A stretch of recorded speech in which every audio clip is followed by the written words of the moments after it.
one thing that I kind of push back on that I'd love your expert advice on is, even if you know the best questions or a formula for great questions, or even if you listen incredibly well, does that get you closer to the finish line if you never disclose? And I understand this is context like dependent, Derek. I understand in a hostage situation, you're not supposed, you're probably not letting people know a whole lot about you and your family. But in an interaction like this, don't you have to self-disclose and not just ask questions and listen if you want to move the goal line forward? Or is that? Well, here's the thing. Self-disclosure is a part of explaining. And if you are explaining, you're not learning. By virtue of the fact that you are explaining, you are flipping the dynamic within the conversation, putting yourself in a position of superiority. Because if I have to explain something to you, Brett, by definition, you don't know it. And by definition, I'm superior to you in that moment. And so this idea of self-disclosure is an important part of the conversation, but sequentially, you have to be mindful of where you're doing it. And I don't want to disclose what my position is, what my ultimate goal and objective is, and ultimately make my ask until I've gotten permission from the other side. And I do not get permission from the other side verbally. I'm going to get permission from the other side based on their behavior.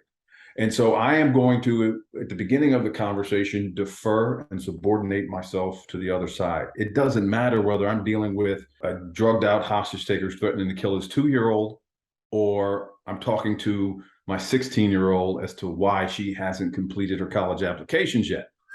It's the same type of structuring of the conversation, demonstrating for the other side first that we understand their view of the world.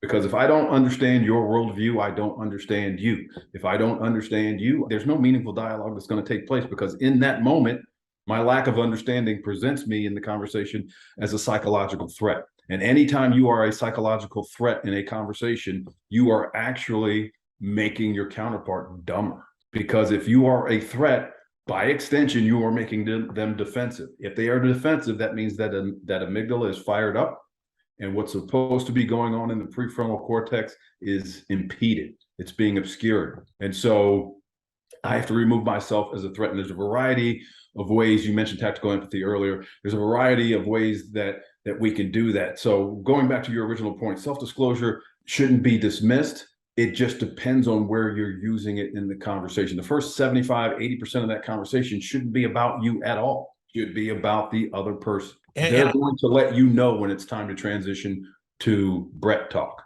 Yeah, and I appreciate you clarifying that, because I have to imagine for so many people, it is hard to remove their ego from that, which is, again, why your book is appropriately named, because they don't want to seem dumb, or they don't want to seem aloof, or they don't want to seem like they're not. It's hard for people just not to be in charge, is it not?